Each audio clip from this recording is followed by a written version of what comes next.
he doesn't want them to hang a photo of him when he's old. Because he's changed completely. He would want me to be stood in front of the people so that they see how he used to look like when he was young. So it's something that never escapes my heart. It's so close to my heart. That is what he said. And that, again, church has already contributed a lot to this.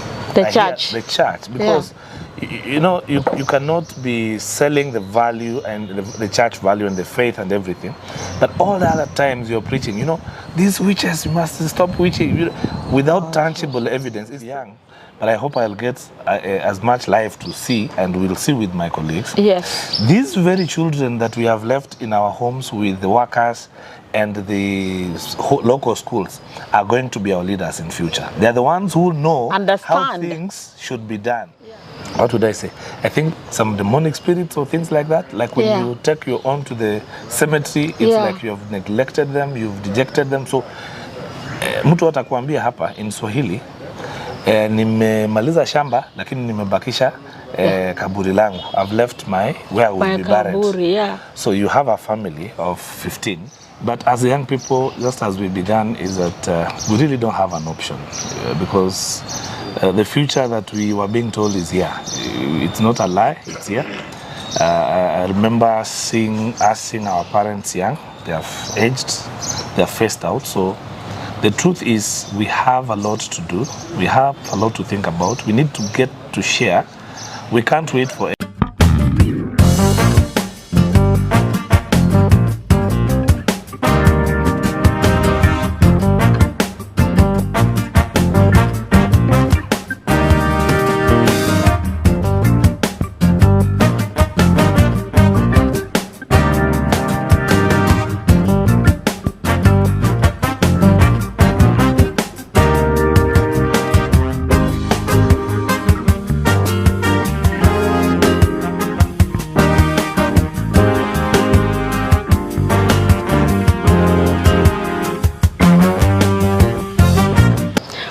viewers, and welcome to Lucy Moria Network. Once again, this is a very good morning here in Kisii, and we are still continuing to change lives and creating awareness about the issues affecting our older persons, and we are meeting different stakeholders, and today we are meeting a very special person, a very different career, and for the first time we are interviewing a caregiver, and not just a caregiver, is a young caregiver and a schooled one.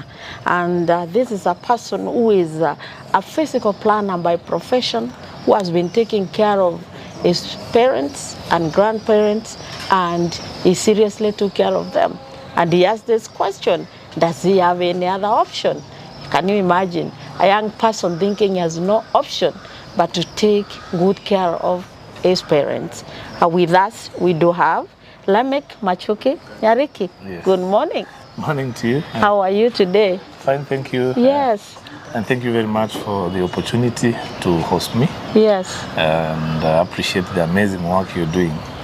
I think for the first time I'm getting to know about a conversation about older persons. Yes. Initially I believe that it's just an obvious thing. We assumed this is what we must do. But looking at a number of things you're doing, I'm surprised that we've neglected the older persons. But honestly, Lamek, you are a hero. If I was to produce a hero of the year, it would be you. Because I met a lot of young people who even no idea, who don't even think it's necessary to take care of our parents, our older persons. No, they don't have to be really your parents, but older persons. But from our conversations with you, the comments you're making, it's just so enticing that you care so much about older persons, including neighbors, whoever you come across. That is wonderful. You took care of your father and your grandfather, and what really made you do that? Is it because you live in the rural area here in Nyamira, or what made you? Because I met others who also live here, but they really don't even care. How come? Thank you very much. Just like I indicated to you, my belief was that this should be a continuous process. This is not something that we pick up. the responsibility of, it's not more about taking care. I think it's about a continuity that should happen and should be a constant.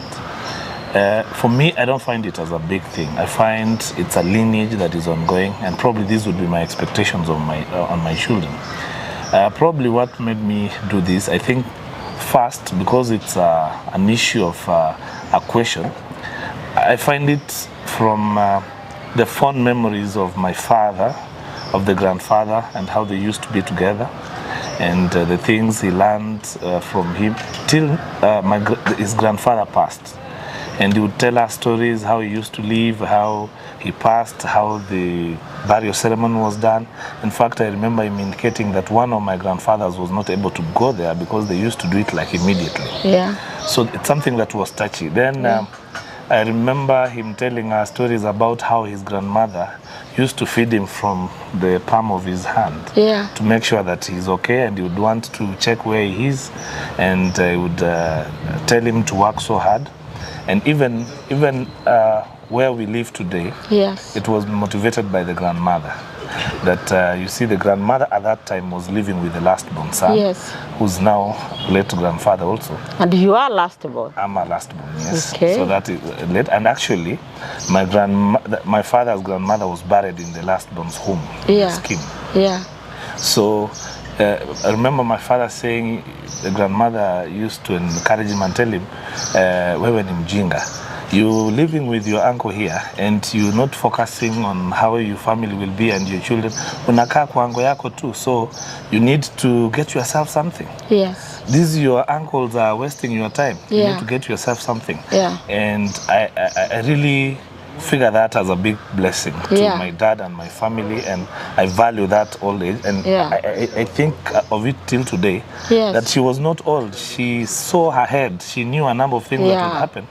Because now my father is also aged, passed on a few months ago, and I wouldn't imagine that a number of things that he also says to pass on are similar to what he used to learn from the grandmother, the grandfather. So today, for me, the reason why I don't see really that there is an option, you know, I'm born of a family of 11. I'm the 11th born, and actually the last borns we are twins. So, and all of us have this concern: how is mom doing? How is dad doing? And I found it's a normal thing to do. If I'm the one at home, I must let everyone know how we woke up. It's a common thing. I remember that when we were young, you know, my father used to wake up very early, at around 5. And the first thing he would do is to check everyone, where they are sleeping. And as I mentioned to you, we were 11. So, and we used to live with relatives, different people. Yeah, of course. A bigger family. Yeah. And we'll come to where we are sleeping. To check. Sit on the bed and talk to us and wonder, why are you asleep? And one day, I asked my dad, you know, you wake up so early in the morning. So what do you want us to do this early? And then he told me, you don't know what you need to do this early. So he asked me to join him. Come out here. You see these cows? Now they need to be fixed. You need to know if they are all of them, and they need to be milked and things like that. Follow me. That's why you need to wake up. Because I didn't have a reason to wake up, he was giving me a reason to wake up. And I realized that later, now that he's gone, I realized I do the same thing to my kids. And in fact, very few days ago, they were asking their mom, now if dad wakes us up every day, why does he also wake you up? So it's, I think, something that goes on. It's more of a culture. So even when we were young, our grandfather was living at home. So when he was at home, he used to speak to us, and in a few parables here, he was very close to me. That I can remember. He used to, in fact, he said when he passes on, he doesn't want them to hang a photo of him when he's old. Because he's changed completely. He would want me to be stood in front of the people so that they see how he used to look like when he was young. So it's something that never escapes my heart. It's so close to my heart. That is what he said. And that keeps me a reflection that also sometime very soon, I may want to refer to someone, maybe my grandchild, to do the same. That instead of you showing people how old I'm looking, this is not who I was. I must have been a beautiful baby. Yeah. Yes, so that keeps us going. So that means, from your story, it's like that closeness, that being together. So do you think something could have come in between the relationship between the children of today and that not being together all the time? Like you spend a lot of time. You learned from your father, you learned from your grandfather. How about today's children? They go to boarding schools, they have no time. Maybe they live in towns, they never even had time to be woken by their grandparents. Wake up. What do you think the gap? Thank you. There is a gap, but I don't blame it on boarding schools. Yeah. I was in a boarding school from class 5. Yeah. I think there are a number of factors. One of them is that we have narrowed everything to appear like education means everything. And we have, I think, lost a bit of the values. And then we've become so protective of the children that we have, to the extent that we feel if we involve them in our menial jobs, in what we do for a living, we'll be wasting their education time, we are subjecting them to misery, things like that.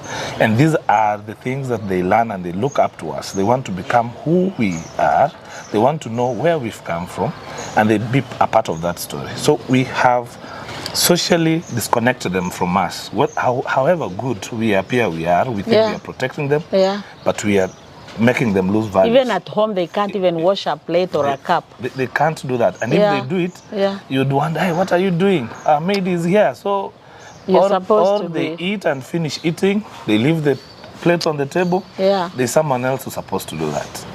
What are we growing? To the future, they'll tell you that, you didn't see the dispenser there for you to get water. When you ask them you've been seated here.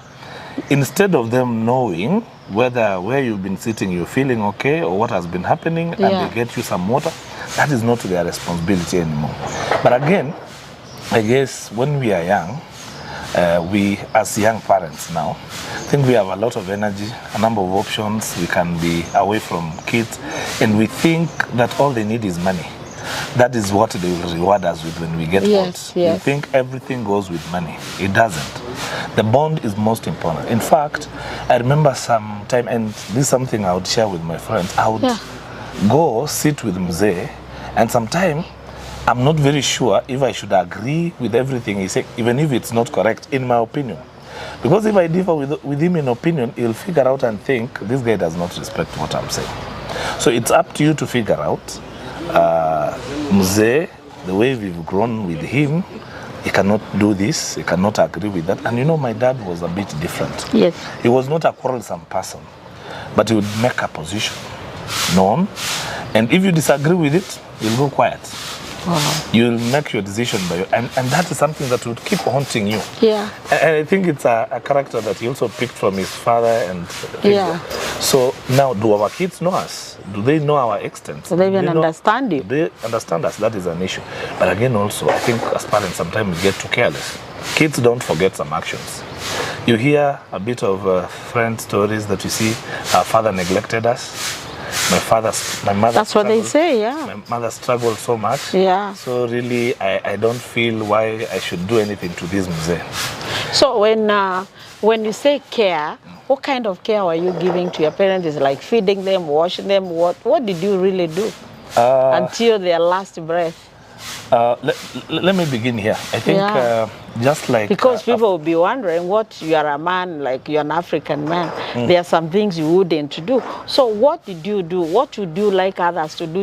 You can do almost everything for your parents. And by the way, I think this is where we have that's the most difficult question. Yeah. I would ask today, what care do you give your child? Your child first needs you. Your child needs you to be there as a parent. That is the first care. Yeah. You need to listen to your child. Yes. If they have any concerns about their life. Basically, it's something that goes without you noticing. That is one. And then, of course, there is the medical care, which comes as the most costly issue in terms of finances.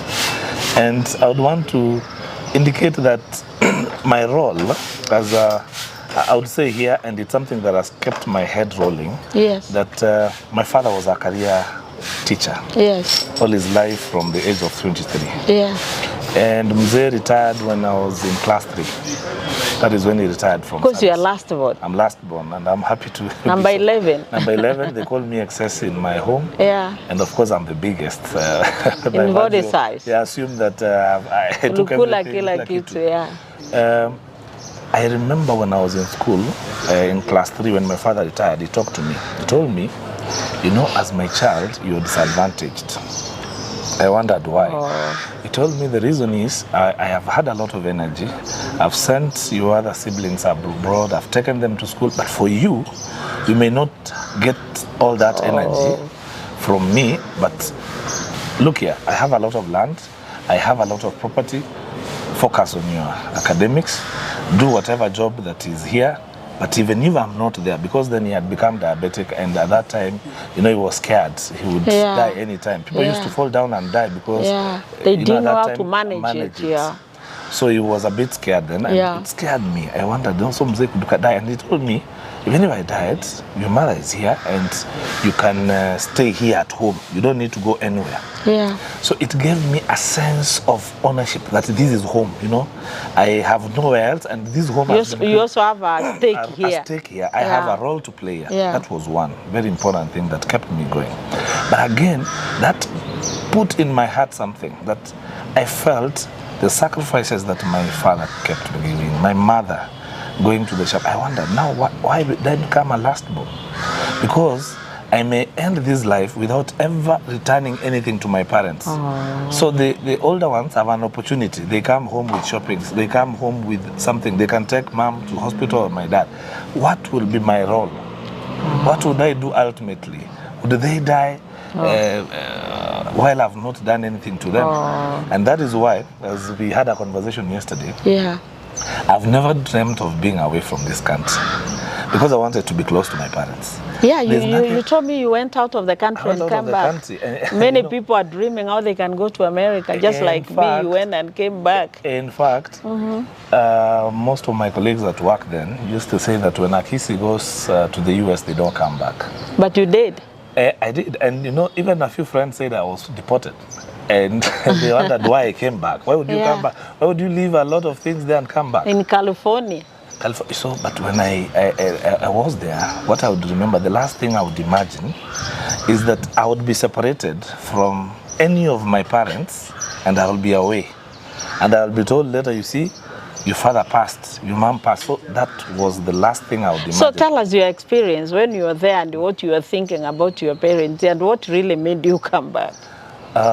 You know, when I was there, let me tell you. Yeah, tell them they don't know you were in the US no, too. I was, and of course, I was with one colleague, a surveyor, senior surveyor in this country called David Madenge, when we were working with the Slum Dwellers International. Yeah. Then we were working with the slum dwellers in terms of enumerations and mapping of the urban poor. And I remember at that time we had a collaboration with the University of Nairobi. Of course, that is where I did my first degree. And that was the University of Nairobi, the SDI, and the UC Berkeley. And what we were doing is the neighborhood planning. So really this came as an opportunity that you see this is a team that is working with this slum dwellers. And we had a program of the study on neighborhood planning, which then culminated to what we did at California, headed by Jason Coburn. He still does this work for the urban poor. So really this opportunity, in fact, had not dreamt, like I tell you, of going out. That is when my passport was processed. If anything, I kept telling myself I would not get a visa. So it didn't bother me. Then when I go, and you know, these are things that I find as jokes, and I think it's good. These family ties are very good. When I get to the embassy, the few things they ask me, and I think one of the things they wanted to know is, are you going to stick to the US or are you going to come back?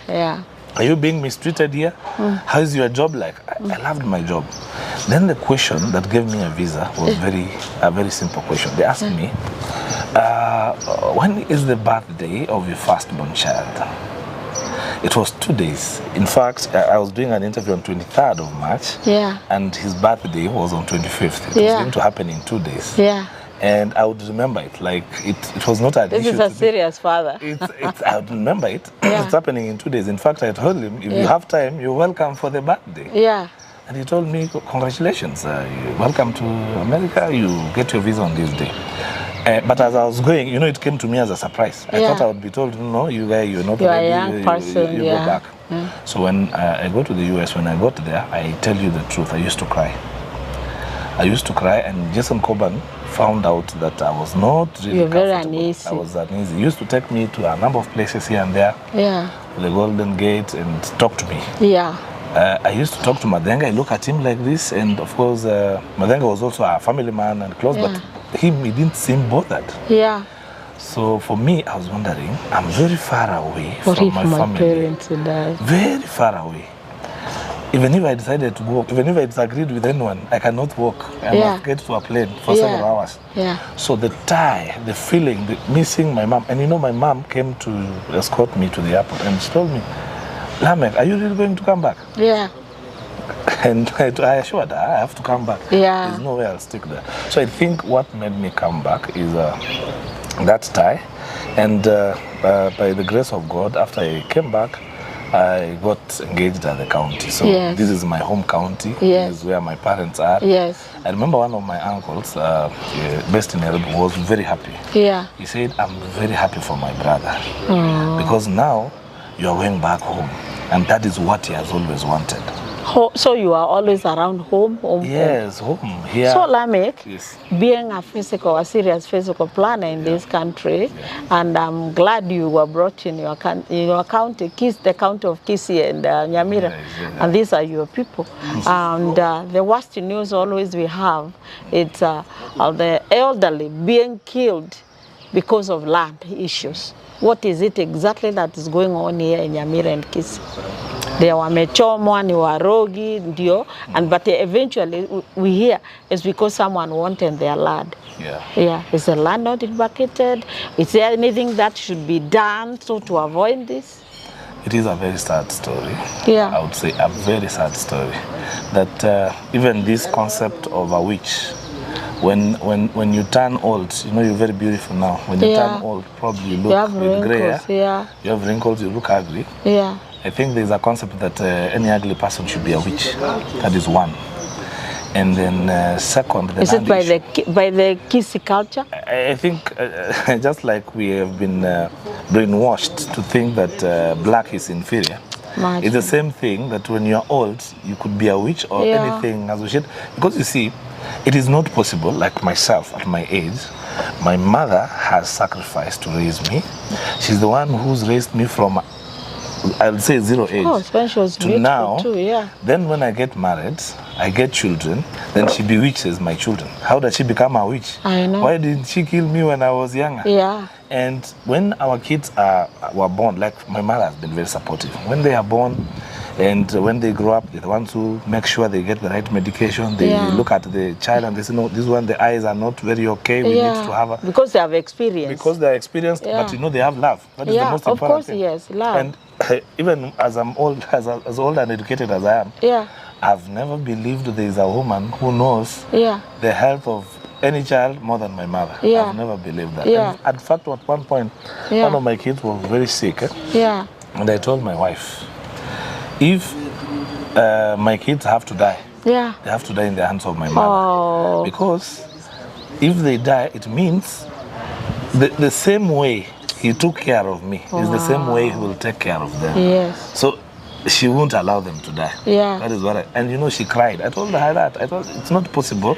She will do something, and by God's grace, she did something. And they are my sons. They are very close. In fact, my firstborn son, when we go home, like to Kienda Leo, and then when we want to step out, he does not want. He will cry. He will say, no. To remain with the grandma. Let me remain here. And that is a fully grown man. He's in high school. In fact, he would want to stay even by himself at home. He does not love maneno ya kukaa nje. Even tell him, no, you can take 2 weeks off, summer, then go back. That is his life. He'll say, I'll go there with the dog. So what is the land issue that we have, as you ask? You know, that those are passionate stories sometimes. Land is shrinking. It's a scarce resource. It's shrinking. Initially, the tie in terms of offspring was about, I have this estate, I have this land, I want my children to inherit of this. So that, based that our culture is patriarchal, that I have offspring who will inherit this land and protect it and protect our lineage. That land is reducing. And the elderly and the older persons don't have as much to give to their children. So because of that, these children probably don't have property or things like that. They feel they all should be eliminated. So they have an opportunity to own that land and probably make a kill out of it. Probably sell it because the land is more valuable now, and things like that. Second is as we project now from the planning perspective, land is not going to enlarge anymore. We must look for have to deal with what we have means. And these alternative means will not be for the young ones only. It's even for the old. Because where the old are, initially we used to do very comfortable arable farming. We will not buy anything except mafuta and few things. Everything will come out of the farm. But today everything is being brought to the farm. All sorts of waste and everything. How sustainable is this? So I believe to the future, we are looking at a situation where we are going to create even social centers. You see today, even burial ceremonies that used to happen in homesteads, it's not possible because land is over subdivided. These ceremonies have been moved to schools. The schools are running Monday to Friday. They want to have the ceremony on Friday. So, and I'm thinking to the future, probably people are going to have a mass from the morgue, and then they go straight to bury. And we'll be doing, in Kisii, by the way, as a plan, I'll tell you, you cannot even mention about a cemetery. It is associated with, what would I say? I think some demonic spirits or things like that. Like when you take your own to the cemetery, it's like you have neglected them, you've dejected them. So, mtu atakuambia hapa in Swahili, nimemaliza shamba, lakini nimebakisha kaburi langu. I've left where I will be buried. So you have a family of 15, you have a 50 by 100. So are you saying the entire land is your kaburis for all of you? So that is one. Then again, I think we have these educated, elite, young persons from the community who don't necessarily have immediate solutions for their family. For those who care about the older, they in fact take them away from home. Some are abroad, some are in Nairobi, some are in some places. Or they go with them. They go with them. Those who care. Those who care. They go stay with them. You find, in fact, now you will go to a number of homesteads, you'll be told, oh, Mama is in the US.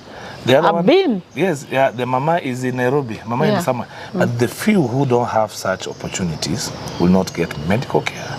They will not get any support. In fact, they are subjects of molestation. You hear a few cases here in Kisii, in the recent past. It's been in the news, where old mamas, because they have some little income from their shamba. From their shamba. When bonus comes, the target is actually old mamas. Actually, I was just about is it a gender issue? Even the Murogis, the Wachawis, the ones who are killed, I've never seen a man who has been killed as a Mchawi. It is only the older women. Is it because of the lineage thing that it's a man who continues as a continuity of the family? How come it's women who are getting killed? And it actually is almost like every month. I have a personal explanation about this. I think because we had a patriarchal system, kids were raised by women. So it's more like the women who will fight for their children. If you are one wife, two wives, three wives, every child will identify with their mother. And it's natural so you'll feel that your mother is responsible to raise you, so your father is there as the head and the decision maker and everything. So it's easier to get rid of the woman. It's easier. And then the second issue is that now, because of these women, maybe there are 2, 3 women, or it would be a woman and the in-laws, they'll compete for space and superiority.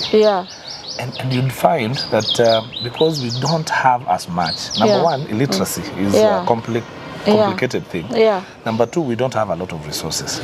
So naturally, if you had maybe a sickness or you have a problem or you don't have as much money to take your kids to school, they are probably going to loiter around here.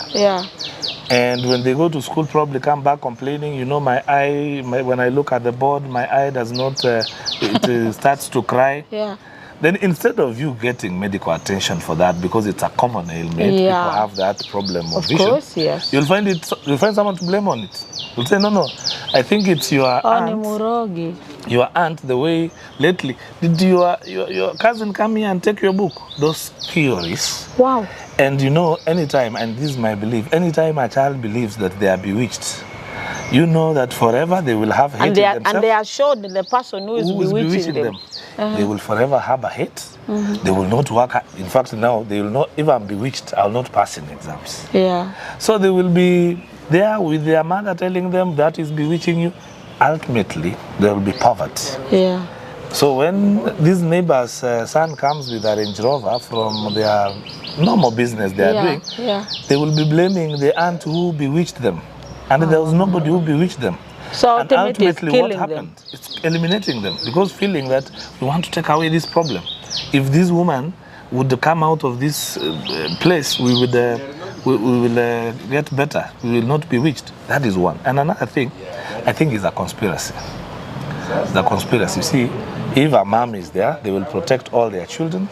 They'll make sure, even if they have 7 sons, they would want that son to benefit, the other son to benefit. So you find at some point, they feel if she keeps... So this is mama's love for their children. Makes them victims. They become victims, because now some woman who's been married to a home will come and say, no, this mama is the one getting problems with my children, to eliminate them because of property. Nothing to do with the witchcraft. You saw a case that happened, in fact, where a sister-in-law came and said, no, we have lived very well with mama here. Yeah. She has taken care of our children. Yeah. I've never imagined, even at one point, that anybody would imagine she's a witch. Yeah. And it was a land-related thing. Wow. And I think that would have been the last case, because there was stern action by government. I think that was the last recorded case, because there were several arrests. And that was a conspiracy. It was land-related. Now, in terms of moving forward on the land matter, I think as much as we are putting standards to do with planning, the subdivision, it's about now we having programs, one, to protect the elderly from this by empowering the young. You know, you cannot take away the elderly from us. You see, it's friends who fight. I will be here with my mother, we're discussing things very okay. All of a sudden, you will be told I was fighting my mother the other day. The other issue. That's a very good point on how we can work on this Warogi witches issue. It's one thing is because of poverty, and we need to empower the youth, the young people.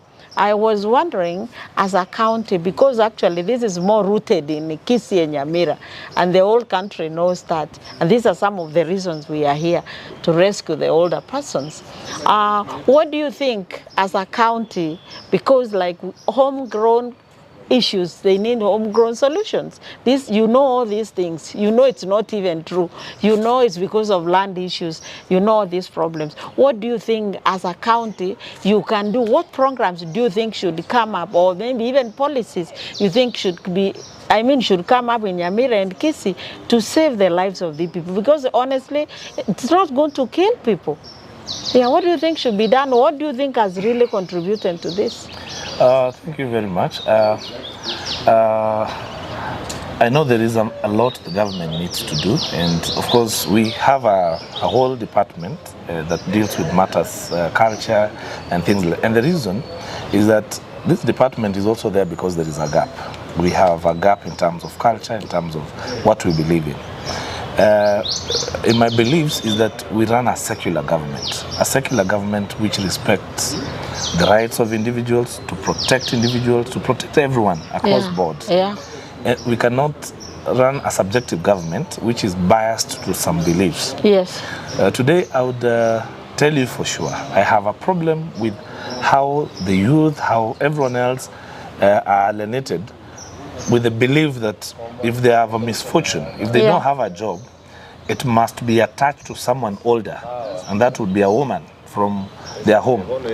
That there is a woman who doesn't look at you properly. And this is an older woman. An older woman. I don't know why. So they don't here people, as they grow, they become witches? I don't know at what point then they become witches. I don't know why they're not told that there's a friend of yours who's looking at you with bad eyes. But they say there's a woman at home who looks like this, and things like those theories. Yeah. Again, church has already contributed a lot to this. The church. The church, because you know, you cannot be selling the value and the church value and the faith and everything, but all the other times you're preaching, you know, these witches, you must stop witching, without tangible evidence. Instead of being a bit practical, say, okay, this country is having these problems, and therefore we may be having hiccups here and there in terms of opportunities, but we need to look this way, we need to have this, and this is where the government should play a bigger role, even the counties, because what I find the government doing a lot is looking at the aged persons, like they say the council of elders, which really now does not necessarily mean the aged persons. It's and in most cases, council of elders is only men. Women usually are not there. Not as much. They are very few, because council of elders seems to bring back what used to be. Yes. But then where is the youth? What is the value? Today, you'll go to the street here and you find youth slap an elderly woman and nobody will do anything about it. Nobody will feel it. They will say, oh, huyu mama, huyu ni mchawi. But imagine. Is that how the culture used to be? I believe every youth should know. What you're doing today is not, to me, I don't believe in curses, by the way, unfortunately. I don't believe. The reason I don't, I believe that your actions today will haunt you later. It's not about curses. It's about what you're doing today. Because what you're doing today, later, for example, if today I had a parent who's aged, struggling, having a disease, I'm not concerned. I'm not making sure that they get the right attention. And your children are watching. And my kids are watching, and I'm complaining before my children know my father is troubling me and everything. They will do the same thing. They think that's what happens. They will think that when someone gets old, that is how they are supposed to be treated. If I don't show them, the parents, the same love, they won't show me the love. So will not be curses. It is curse. I will get what I would have, the seed that I would have planted. So that is it. I think it's more now to have programs, because now in government, development is about brick and mortar. That is the problem, my sister. And, sadly so. You think that constructing a school, we have a project, we have development. Constructing a road, we have development. No. The entire development comes from the social being of a human being. The mindset. The mindset. That is where it begins. You'll find someone earning 200,000 Kenyan shillings now, very poor and dejected in this town, struggling, not settled, not able even to assist a parent.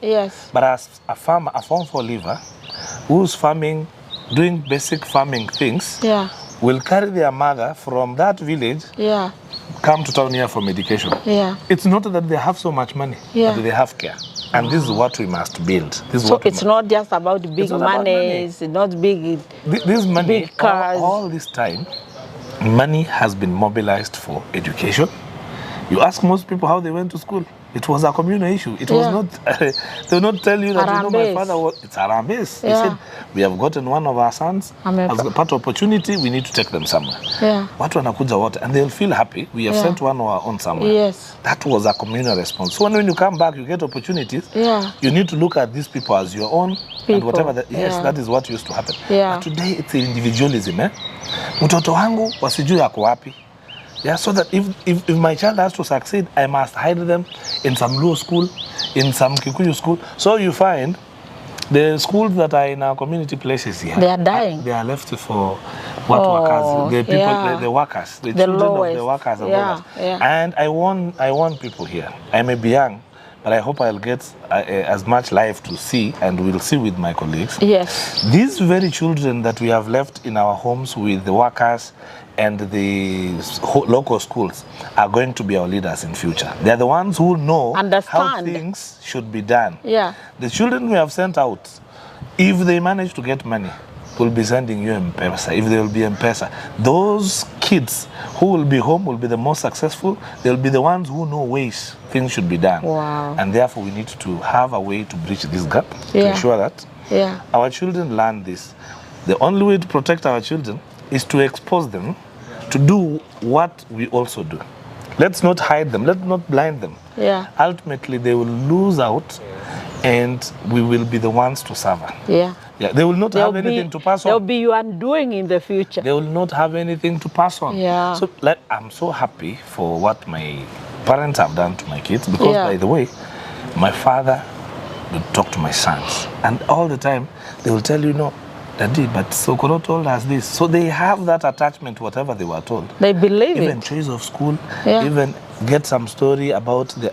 And that is what built them. And actually, like you said, they can even remember what their dad told them. Maybe they would even believe him more than you. Yes. Remember what our teachers told us in school, even if your father tried or your mother to correct you, but you said, this is not what my teacher said. True. So that hanging out with their grandparents, and a lot of them here visited, many of them, they're even saying they are wishing, they really want to connect with their grandchildren. They're even wishing if they can't get time to come, send the children to us. Here in Kisii, if they can't send kids, please use even WhatsApp. We want to see and talk and feel our grandchildren. And you see a grandparent crying for that. In fact, I tell you, lonely, today, lonely, yeah. I tell you, and I'm without mincing my words, that most of the grandchildren who've been raised by their grandparents are very wise people. Even in society. I don't want to mention Obama because it will be obvious. Yeah. But most of the grandchildren who have taken time with their grandparents, they seem to have a different value, and the way they look at things is slightly different. Yeah. Because, you know, what we're doing today, which is, I think, it's the way we package our information. We are talking about protecting our children. We are talking about protecting the young. Even when the message that we got on TV when they were closing school, take care of your children at home, make sure they know them and things like that. So but the children are not reminded that when you get home, your parents are also tilling in the land. The land, that's where you get your pocket money. Your children, your parents are keeping animals. Also learn how to do that. Which CBC are you training our kids? They need to. Farmers are the richest people in the West. Why do we think to make our kids think? There is, in the book, they need to get practical knowledge of even becoming a farmer. And I was so happy. My son chose to do welding. And when the people ask him, how did you choose welding? I find welding a bit practical, and I was happy. And I will support it if that's what, who knows? Yeah, so who knows? But we have packaged education to become sort of a dream that will be achieved somewhere out of space. You must not get here. To aid. Yeah. It is here. Things are done practically, and I think we need to have programs to unpackage this education animal. So that is why you find someone with A grades, but they cannot do a simple task. Is that what we growing our kids to be? True. Yeah. So, Lemek, this is a very wonderful conversation. Actually, I think I need to involve more young people in this so that the others can hear.